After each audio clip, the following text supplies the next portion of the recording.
अजूनही माझ्यामध्ये एनर्जी आहे, अजूनही माझ्यामध्ये ताकद आहे, कारण देवाचा आत्मा बंधन तोडणारा आत्मा आहे. पवित्र आत्म्याविषयी मी शिक्षण घेत आहोत आणि पवित्र आत्म्याविषयी शिकत असताना आम्ही पाहिलं तो सामर्थ्य देऊन आम्हाला समर्थ करतो. म्हणजे आता आमच्यामध्ये देवाचं सामर्थ्य आलं आणि त्यानं आम्हाला आता वेगळ्या पद्धतीने बांधले, आमची बांधणी झाली. परंतु पवित्र आत्म्याचं सामर्थ्य म्हणजे नेमकं काय ते पण समजायला पाहिजे. पवित्र आत्म्याचं सामर्थ्य शेवरी किंवा थरथर कापणं म्हणजे पवित्र आत्म्याच्या उपस्थितीमध्ये तुमचं शरीर जे आहे ना ते सामर्थ्य पेलवत नाही म्हणून तुम्ही थरथर कापता, पण ते सामर्थ्य नाही. आता पवित्र आत्म्याचं सामर्थ्य तुमच्यातनं बाहेर पडलं पाहिजे. मग नेमकं काय? बरेच लोक त्याच्यामध्ये समाधानी आहेत. कुठल्या गोष्टीमध्ये? माझं शरीर थरथर कापतं ना, बस झालं. परंतु त्याच्यासाठी तर तुम्हाला पवित्र आत्मा मुळीच दिलेला नाही. हा, तुम्ही लोकांच्या डोक्यावर हात ठेवाल ना, तो अभिषेक लोकांमध्ये उतरून येईल आणि त्यानंतर लोकांचं शरीर थरथर कापेल. हे पवित्र आत्म्याचं शिक्षण घेत असताना फक्त एकच तास असल्याकडे, एक तासामध्ये, कारण मला तुम्हाला पण संधी द्यायची. तुम्ही मला किती पण वेळ सांगा, माझी तयारी बोलायला, पण एक तासामध्ये जेवढं तुम्हाला देता येईल तेवढं आपण देऊया. पवित्र आत्मा नेमकं काय? एक गोष्ट लक्षात घ्या, इथून तुम्ही जाल ना, डेनिक स्वतः त्यांनी एक सुंदर पुस्तक लिहिलं आणि त्या पुस्तकाचं नावच होतं. माझ्या जीवनावर त्या पुस्तकाचा भरपूर मोठ्या प्रमाणामध्ये प्रभाव झाला. माझं तारण झाल्यावर ते पुस्तक मी 3-4 वेळा वाचून काढलं. त्याच्यामध्ये ते पुस्तकाचं नावच त्यांनी लिहिलं, गुड मॉर्निंग होली स्पिरिट. म्हणजे ज्यावेळेस या पवित्र आत्म्याला त्याने ओळखलं ते म्हणतात माझ्या दिवसाची सुरुवात त्याला गुड मॉर्निंग केल्याशिवाय होत नाही. आम्ही एकमेकाला गुड मॉर्निंग करतो आणि आम्ही दाखवतो त्या व्यक्तीचं माझ्याबद्दलचं मत काय. इंडियन सिस्टर रोज आल्या ना भेटला पहिल्यांदा गुड मॉर्निंग म्हणतात आणि समजा त्यांना गुड मॉर्निंगचा रिस्पॉन्स कोणी दिला नाही, काहीतरी बोला ना. म्हणजे पवित्र आत्म्याला उठल्यावर तुम्ही गुड मॉर्निंग बोलला ना तर ती तर आहे, त्याचा रिस्पॉन्स जबरदस्त असणार आहे. आज जवळजवळ ती व्यक्ती 80 वर्षाच्या पुढे गेलेली वेगळी, सामर्थ्य काही कमी झालेलं नाही का? कारण पवित्र आत्मा तशासाठीच आमच्या बरोबर आहे. पवित्र आत्म्याचं सामर्थ्य आम्हाला समजून घेतलं पाहिजे. परत मी तुम्हाला सांगतो, पवित्र आत्मा मिळाल्यावर अन्य भाषा जी आहे ती अन्य भाषा बाह्य चिन्ह आहे. म्हणजे एक व्यक्ती शाळेमध्ये गेला ना, शाळेत गेल्यावर तो घरी आल्यावर पहिल्यांदा बोलतो घरामध्ये क क कमळाचा, ख ख खनाचा, क नंतर ख नंतर काय ग, ग ग काजराचा, कशाच मराठी कशाच, हा गवताचा गवताचा की गाजराचा म्हणा, पण कच. पण ते बोलत राहिला म्हणजे आम्हाला कळतं तो शाळेला जायला लागला. बरोबर आहे की? तो पोरगा घरात आल्यावर सारखं पाहते लेखक शाळेत आल्याने ते शिक्षक बनतात. तिथं अगदी शाळेमध्ये गेलं ना कुठंतरी एका कोपऱ्यामध्ये मुंगीवर बसतात, पण शाळेत घरी आल्याबरोबर छडी घेऊन म्हणा क क कमळाचा, क क कमळाचा. मग तुम्हाला कळतं तो शाळेमध्ये गेला. तसं पवित्र आत्मा आला ना, अन्य भाषा बोलायला लागला म्हणजे तुम्ही आत्ता कुठं शाळेमध्ये एंट्री केलेली आहे. त्याच्यानंतर जोडाक्षर, त्याच्यानंतर मोठी मोठी वाक्य बोलली जातात, मग मनी पाठ केल्या जातात. ते सगळं करता करता आता तो मुलगा पोस्ट ग्रॅज्युएट झाला, डिप्लोमाला गेला, इंजिनियर झाला, सगळं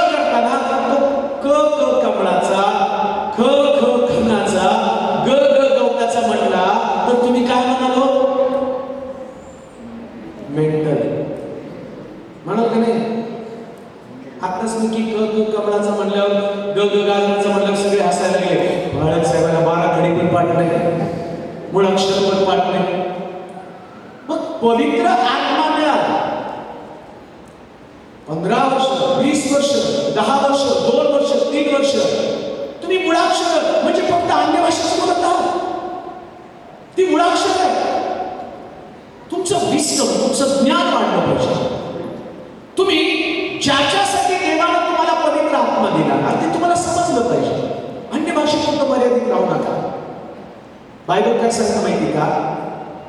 अन्य भाषा बोलणारा हा स्वतःची उन्नती करतो. तुम्ही भाषा बोलताना तुमची उन्नती होती. शाळेमध्ये इथं बरेच शिक्षक आहेत. तुम्हाला एक पाठांतराचा तास असतो, धडा वाचून घेतला आणि मग तो धडा वाचण्याचा उद्देश काय? त्याचं पाठांतर व्हावं, त्याला आणखी चांगल्या पद्धतीने वाचावं. तसं ज्यावेळेस तुम्ही घरामध्ये बसून अन्य भाषेमध्ये बोलता त्यास तुमची भाषा डेव्हलप होते. पण भाषा म्हणजे सर्वस्व नाही. मग जाणूया पवित्र आत्मा म्हणजे नेमकं काय आणि पवित्र आत्मा आमच्यामध्ये कशा पद्धतीने काम करतो, नेमकं मला काय केलं पाहिजे या पवित्र आत्म्याच्या द्वारे. त्याच्या अगोदर 3 महत्वाच्या गोष्टी लिहून घ्या ज्या तुमच्यासाठी आवश्यक आहे. पवित्र आत्म्यानं भरणं आणि वाहनं. तुमचं टायटल असेल पवित्र आत्म्यानं भरणं आणि वाहनं. पहिली गोष्ट प्रेषितांचं कृत्य त्याचं 4था अध्याय त्याची 23 पासून 31 पर्यंतची वचनं वाचूया. प्रेषितांचं कृत्य 4था अध्याय 23 पासून 31 पर्यंतची वचनं. ते सुटल्यानंतर आपल्या मित्रमंडळीकडे गेले. इको बंद करा. ते सुटल्यानंतर आपल्या मित्रमंडळीकडे गेले. आपल्या मित्रमंडळीकडे गेले आणि मुख्य याजक आणि वडील. प्रेषितांचं कृत्य 4था अध्याय 23 पासून पुढे. मुख्य याजक आणि वडील जे काही त्यांना म्हणाले होते ते सर्व त्यांनी सांगितले. हे ऐकून ते एक चित्ताने देवाला उच्च स्वराने म्हणाले, हे स्वामी, आकाश पृथ्वी, समुद्र याचा व त्याच्यात जे काय आहे, व ज्याच्यामध्ये जे काय आहे त्या सर्वांचा उत्पन्नकर्ता तूच आहे. आमचा पूर्वज तुझा सेवक दावीद. आता सगळं वाचत बसायचं नाही. आपल्याकडं समजायचं 45 मिनिटं आहे. आता 45 मिनिटामध्ये पवित्र आत्मा आम्हाला थोड्या प्रमाणात जे तुम्हाला सांगेल ना या 2-3 दिवसामध्ये मी जे तुम्हाला सांगेल ते पवित्र आत्म्याविषयी 25% पण नसणार. 25% पण तुम्हाला कळणार. पण 2 सेशन, कालचा आणि आजचा 2 सेशन मध्ये तुम्हाला असं वाटलं की आम्हाला कितीतरी कळाले. तेवढं नाही कळालं. आता खरी सुरुवात झाली. पवित्र आत्मा आल्यावर पहिलीच गोष्ट तुमच्यामध्ये घडली झाली. नीट ऐका. ज्याला पवित्र आत्मा मिळाला ना तर त्याचं पहिल्यांदा तारण, त्यानंतर समर्पण. नीट ऐका. तारण तुमचं होतं लेकराला गप्प करा. अजिबात त्या लेकराला बाहेर घेऊन जा. आरडाओरडा कसा बिलकुल नको आहे. पहिल्यांदा पवित्र आत्मा आल्यावर तुमचं तारण आणि नंतर होतं तुमचं समर्पण. जर तुम्ही समर्पित झाला नाही, पवित्र आत्मा मिळाल्यावर सगळ्यात महत्वाची गोष्ट तुमचं समर्पण. दुसऱ्या भाषेमध्ये सरेंडर करणं. समर्पण म्हणजे काय? सरेंडर. काय होतं माहिती का? बऱ्याच लोकांना सरेंडर करण्याची वृत्ती नसते. शरणागती पद्धत. एकदा पवित्र आत्मा तुम्हाला आला मग तुम्ही पवित्र आत्म्याला समर्पण करायचं. पवित्र आत्म्याला समर्पित करायचं. पवित्र आत्म्याला तुम्हाला पोलीस कळतात का? त्या गुंडाला बंदूक असं हवेमध्ये गोळी घालतात, सांगतात सरेंडर हो नाहीतर गोळी घालून तुला मारून टाकेल. त्याच तो गुंडा असतो किंवा जो गुन्हेगार असतो ना सगळं तिथंच टाकतो. हात वर करून पोलीस जिकडे घेऊन जाईल तिकडे जातो. त्याला समर्पण म्हटलेले, सरेंडर म्हटलेले. आता पवित्र आत्मा आला ना सगळं तिथंच टाकायचं. पेत्रानं जाळ तिथंच टाकलं, कुटुंब तिथंच टाकलं, त्याची बुद्धिमत्ता त्याचं ज्ञान तिथंच टाकलं. तुम्ही इंजिनियर असाल, तुम्ही डॉक्टर असाल, पण पवित्र आत्मा मिळाला ना सगळ्या डिग्र्या पवित्र आत्मा आल्यावर त्याला समर्पित होऊन आता धैर्याने वचन सांगायला सुरुवात करायची.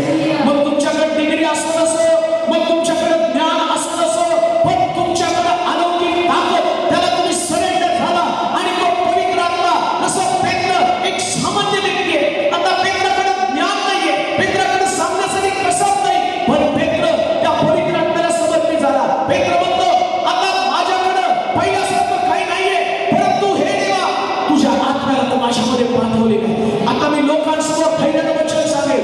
कुणाला वचन सांगितलं वाचवत नाही. ते सुटल्यानंतर आपल्या मित्रमंडळीकडे गेले. कुठे गेले हो? मित्रमंडळी. पवित्र आत्म्याला पहिले कुठे जायचं? बोला की कुठे जायला पाहिजे? मित्रमंडळी. पण आता त्यांच्यावर पिक्चरला जात नाही. आता कुठं नेत आहे? जरा बसून देवाचं वचन धैर्याने सांगा.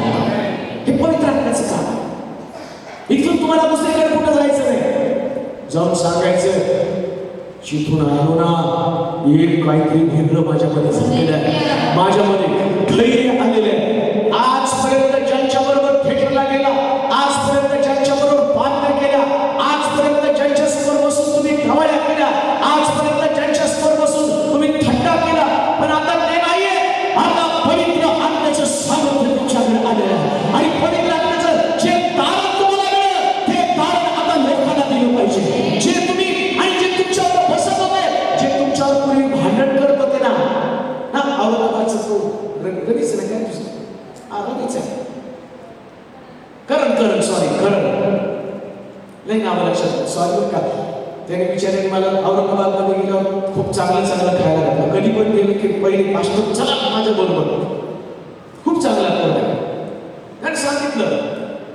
पहिले माझं कारण होण्याच्या अगोदर काशीकर मॅडम जास्त त्या गावात सुरुवातीला जायचा, जास्त सगळ्या पोरांना उचलून द्यायचा. हे काय सांगते त्यांच्या इशीचं मी बंद पाडतो. पण जेव्हा त्याला ते पवित्र आत्म्याचं सामर्थ्य कळालं, तो म्हटला मी गुंड होतो, लोकांकडून हप्ते वसूल करत होतो, परंतु एकदा त्याला इशू कळाला. तो म्हटला आता मी स्वस्त बसणार आहे, माझ्या मित्रांना वचन सांगायला सुरुवात केली. हे पवित्र आत्म्याचं चिन्ह तुमच्यामध्ये आहे. जर पवित्र आत्मा तुमच्यामध्ये आला ना, पहिल्यांदा मित्रांकडे जा. काय होतं माहिती का, पवित्र आत्मा आला आम्ही म्हणतो नको आता मित्रांकडे जायला नको, नाही तर ती अरे मग तुला काय घरात बसायला पवित्र आत्मा दिला? कोणी सांगितलं तुला घरामध्ये बसण्यासाठी पवित्र आत्मा? डेअरिंग आलं पाहिजे तुझं. हनुक जोमचा माझ्या भावाचा मुलगा, त्याचं हनुकच्या वडिलांचं कारण झालं, तर त्याला तारणाला कारणीभूत सोलापूरच बघ. आणि हे पण तुम्हाला सांगतो, आता मी तुम्हाला वचन सांगतोय, पण सोलापूरच्या लोकांनी माझं कारण केलेलं आहे. आता मी तुमच्यामध्ये उभा आहे. सोलापूरचे लोक यायचे ना दादा, ते सगळेजण यायचेच वचन सांगायला. तर हा हनुकचा वडील होता एक नंबर नामी गुंड, चरस गांजा विकणारा. रात्री 12-12 वाजेपर्यंत आम्ही झोपत नव्हतो, कारण अगदी बॉडी कमवलेली कराटे चॅम्पियन, जाता जाता फळाची गाडी आणि तिला उचलून फेकायचा. आणि अशा परिस्थितीमध्ये देवाचं वचन त्यांच्याकडे गेलं, त्याचं परिवर्तन झालं. ज्या ठिकाणामध्ये तो ड्रग्ज विकायला जात होता, ज्या दारूवरती तो ज्या गुत्त्यावरती जाऊन आणि तो दारू पित होता ना, त्याचं तारण झाल्यावर पहिल्यांदा त्या गुत्त्यावरच्या माणसाला जाऊन, त्या व्यक्तीला जाऊन, जिथं दारूचा धंदा होता त्याला जाऊन सांगितलं, आता माझ्याकडे मी पिण्यासाठी आलो नाही, पण जे देण्यासाठी तुझ्याकडे आलो, आता याची नशा और असणार आहे. आता जे मी पितो हे याच्यानं माझी, आणि पूर्वी मी पितो तर त्याच्यानं माझी बुद्धी भ्रष्ट होत होती, आता जे पितो याच्यानं तू शुद्धीवरती येणार आहे. आणि त्याने जाऊन त्या दारूच्या गुत्त्यावरती वचन सांगितलं. मला भीती वाटायची, हा कुठं कुठं जाऊन वचन सांगत आहे. ज्या ठिकाणामध्ये ज्या फळाच्या गाडीला त्यानं उलटून टाकलं होतं, त्याच मार्केटमध्ये जाऊन देवाचं वचन तो सांगायला लागला. मला लाज वाटायची, मी बाजूने पळून जायचो. याचं काय डोकं फिरलंय, आम्हाला राहायचं का नाही गावामध्ये, कारण टॅक्स वाटत थांबायचं तिकडं, लाज वाटायची. पण मला ते कळलं, पवित्र आत्मा आल्यावर स्वस्त बसत नाही, तो कधी शांत बसू शकत नाही.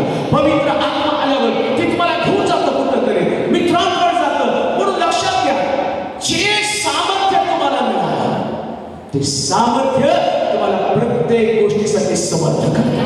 प्रत्येक गोष्टीसाठी. आता तुम्ही सेवा करणारे लोक आहात,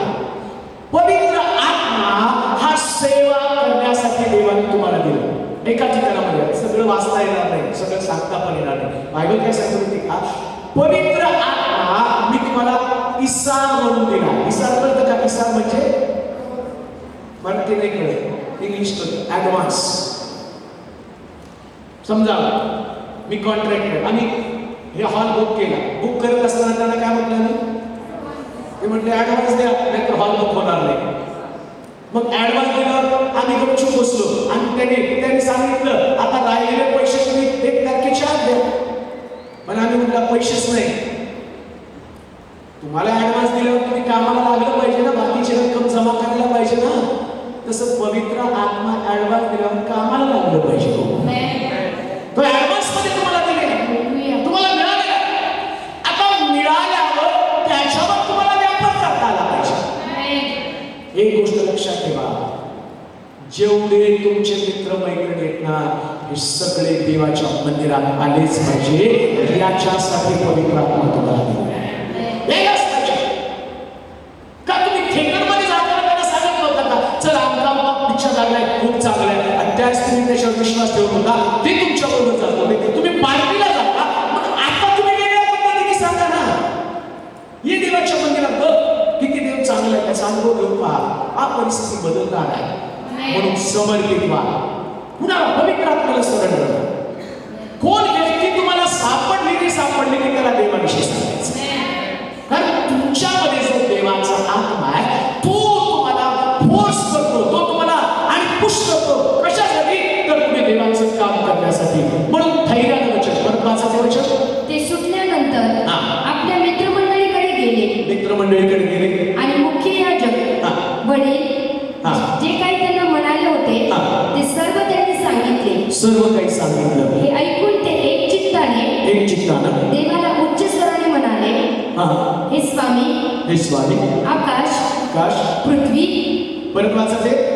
हे ऐकून ते एक चित्तानं देवाला काय म्हणाले? उच्च स्वराने म्हणाले, हे स्वामी, आकाश, पृथ्वी, समुद्र यांचा व त्याच्यात जे काही आहे त्या सर्वांचा उत्पन्न करता तूच आहेस.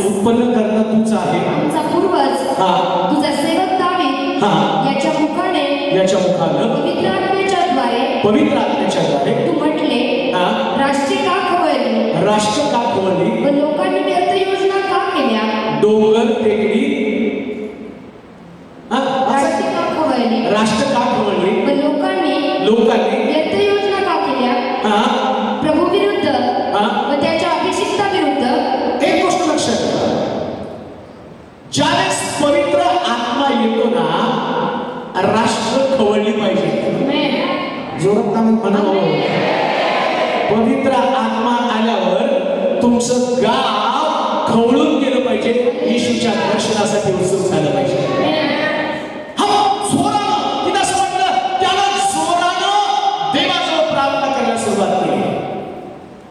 पवित्र आत्मा पहिल्यांदा तुमच्यामध्ये काय बदल करतो माहिती का? एकदा तुम्हाला पवित्र आत्मा मिळाल्याबरोबर तुमचं प्रार्थनेचं जीवन मजबूत बनतं. नाही, प्रार्थना केल्याशिवाय पवित्र आत्मा तुमच्यात राहू शकत नाही. कसं राहू शकेल? डोंगरावरती येशूला प्रार्थना करण्यासाठी पवित्र आत्मा घेऊन जात होता. ती त्यावर बोलायला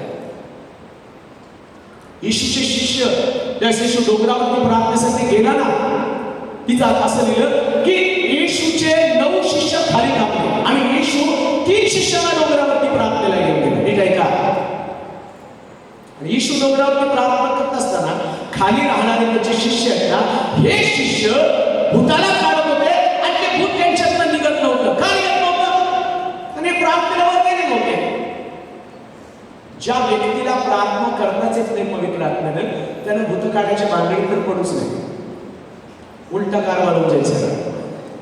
त्याच्यात सुटलं तुमच्यात घुसत आणि तुमचं काढण्यासाठी दुसरीकडे जावं लागेल. त्याच्यापेक्षा पवित्र आत्मा तुम्हाला प्रार्थना करायला सांगतो ना, प्रार्थना करा. आत्म्याचं सामर्थ्य तुम्ही वाढवा. प्रार्थना करा.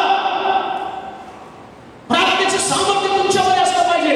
एकदा पवित्र आत्मा मिळाल्यावर, ठीक आहे का, ज्याला पवित्र आत्मा मिळतो ना, तो व्यक्ती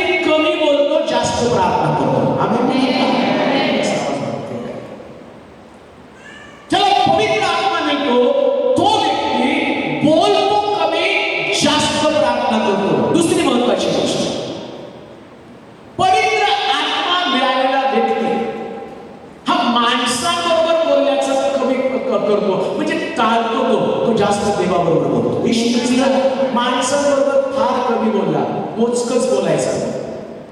जर कोणी त्याला येऊन विचारलं नाही का, एका स्त्रीला पकडून आणलं, देवीच्या स्त्रीला पकडून आणलं आणि येशू समोर उभं केलं आणि त्या लोकांनी प्रश्न केला, शास्त्रात लिहिलं नाही का व्यभिचार करणारा कोणी सापडलं तर त्याला दगडाने ठेचून मारावं? येशू जास्त बोलला नाही, काहीच बोलला नाही. एकच वाक्य बोला, पहिला दगड त्यांनी मारायचं ज्यांनी अजूनपर्यंत पाप केलं नाही, कुठला वादविवाद घातला नाही. एवढं करून सुद्धा लोकांनी ज्यावेळेस प्रतिक्रिया दिली नाही आणि त्यांनी दगड टाकले नाही, मग येशू जमिनीवरती लिहू लागला असं लिहिलं. त्याला माहितीये तोंडाची वाफ या लोकांसाठी घालवायची नाही, ही तर एनर्जी, ही तर ताकद आहे. देवाबरोबर बोलेल आणि नवीन सामर्थ्य माझ्या.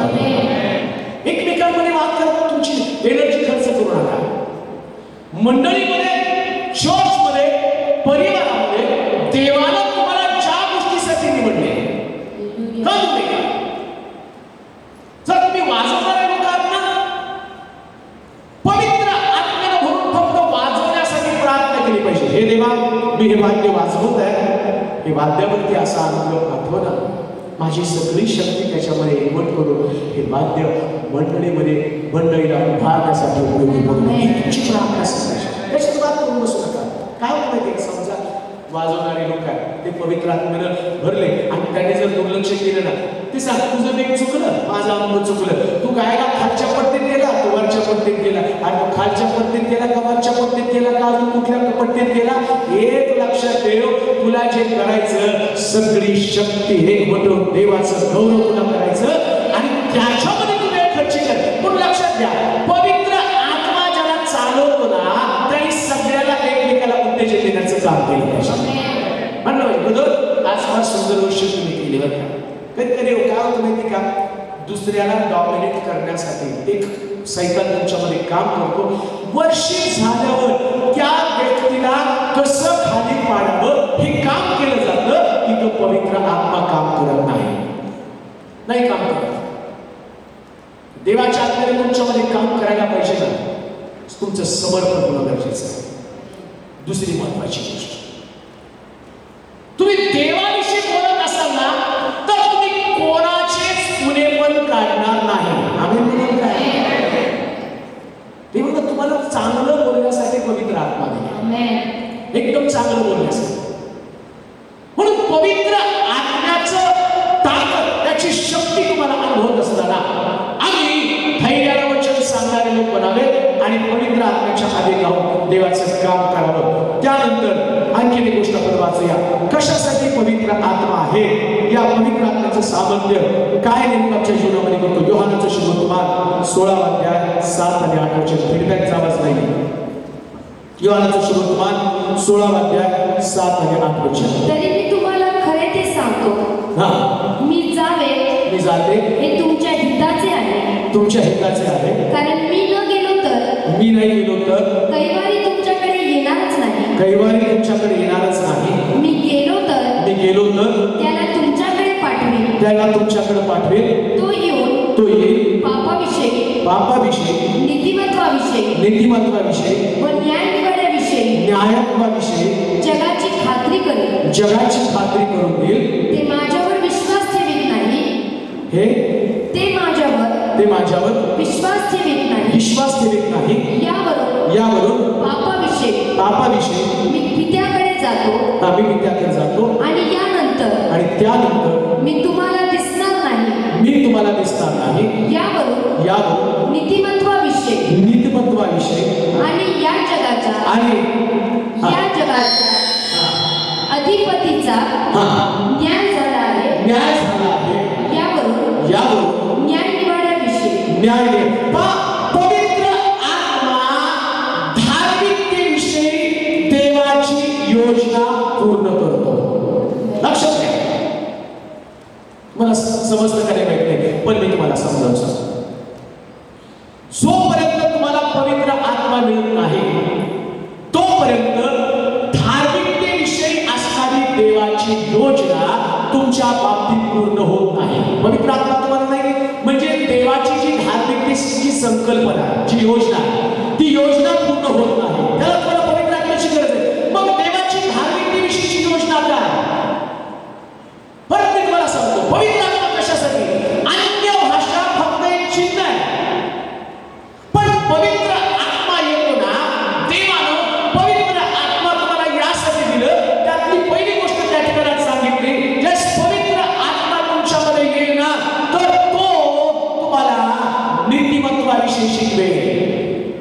येते का लक्षात? पवित्र आत्माला ना पहिल्यांदा तुम्हाला नीतिमत्व म्हणजे काय ते शिकवलं आहे. तुमचं नीतिमत्व जर भ्रष्ट झालं, धार्मिक